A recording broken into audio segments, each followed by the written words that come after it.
Ukraine যুদ্ধ বন্ধে ৩টি শর্ত দিয়েছেন রুশ প্রেসিডেন্ট ভ্লাদিমির পুতিন। এসব শর্ত পূরণ না হওয়া পর্যন্ত যুদ্ধ যে চলতেই থাকবে তা বুঝিয়ে দিচ্ছেন পুতিনের সেনারা। যুদ্ধ বন্ধ নিয়ে আলোচনার মধ্যেই ইউক্রেনে বড় ধরনের হামলা চালিয়েছে রাশিয়া। রুশ সেনাদের ছোড়া ৫৭৪টি ড্রোন এবং ৪০টি মিসাইল কাঁপিয়ে দিয়েছে ইউক্রেনকে। ইউক্রেনে পুতিনের লক্ষ্য পূরণ না হলে ট্রাম্পের উদ্যোগ যে ভেস্তে যাবে তা পরিষ্কার। বার্তা সংস্থা রয়টার্স এক প্রতিবেদনে দাবি করেছে, ইউক্রেন যুদ্ধ বন্ধে প্রধানত ৩টি শর্ত দিয়েছেন পুতিন। শর্ত ৩টি হল ইউক্রেনের দনবাস অঞ্চল ছেড়ে দেওয়া, নেটোতে যোগ দিতে কিয়েভের আকাঙ্ক্ষা পরিত্যাগ করা এবং নিরপেক্ষতা বজায় রেখে ইউক্রেনীয় সীমানায় পশ্চিমা সেনাদের স্থান না দেওয়া। ক্রেমলিনের শীর্ষস্থানীয় ৩ কর্মকর্তার বরাতে ব্রিটিশ বার্তা সংস্থা রয়টার্স এ তথ্য জানিয়েছে। ইউক্রেন যুদ্ধ বন্ধে গত শুক্রবার আলাস্কায় পুতিনের সঙ্গে ঐতিহাসিক বৈঠক করেন মার্কিন প্রেসিডেন্ট ডোনাল্ড ট্রাম্প।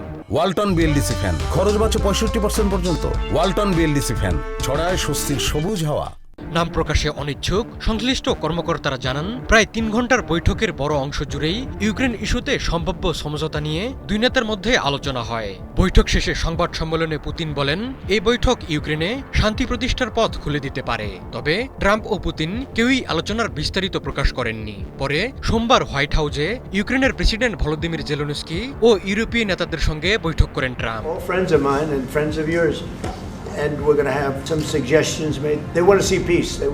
রুশ কর্মকর্তাদের কাছ থেকে পুতিনের দাবি দেওয়া সম্পর্কে জানতে চেষ্টা করেছে রয়টার্স।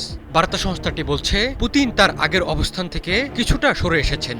২০২৪ সালের জুনে তিনি ইউক্রেনের কাছ থেকে দোনেস্ক, লুহানস্ক, খেরসন ও জাপোরিজিয়ার সম্পূর্ণ দখল চেয়েছিলেন। তখন এসব শর্তকে আত্মসমর্পণের সমতুল্য বলে প্রত্যাখ্যান করেছিল কিয়েভ। নতুন প্রস্তাবে দনবাসের ইউক্রেন নিয়ন্ত্রিত অংশ থেকে তাদের সেনা প্রত্যাহারের দাবি ধরে রেখেছেন পুতিন। এর বিনিময়ে রুশ বাহিনী খেরসন ও জাপোরিজিয়ার বর্তমান ফ্রন্ট লাইনে অবস্থান স্থগিত করবে বলে জানানো হয়েছে।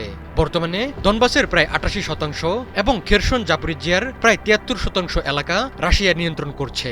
এছাড়া পুতিন ন্যাটো সম্প্রসারণ না করার আইনি নিশ্চয়তা, ইউক্রেনের সেনাশক্তি সীমিতকরণ এবং দেশটিতে কোনো পশ্চিমা সেনা না রাখার প্রতিশ্রুতি চাইছেন।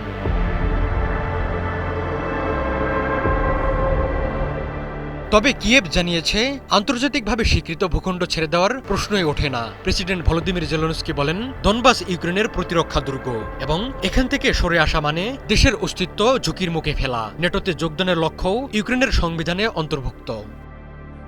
Тиждень, 10 днів, як я вам і сказав.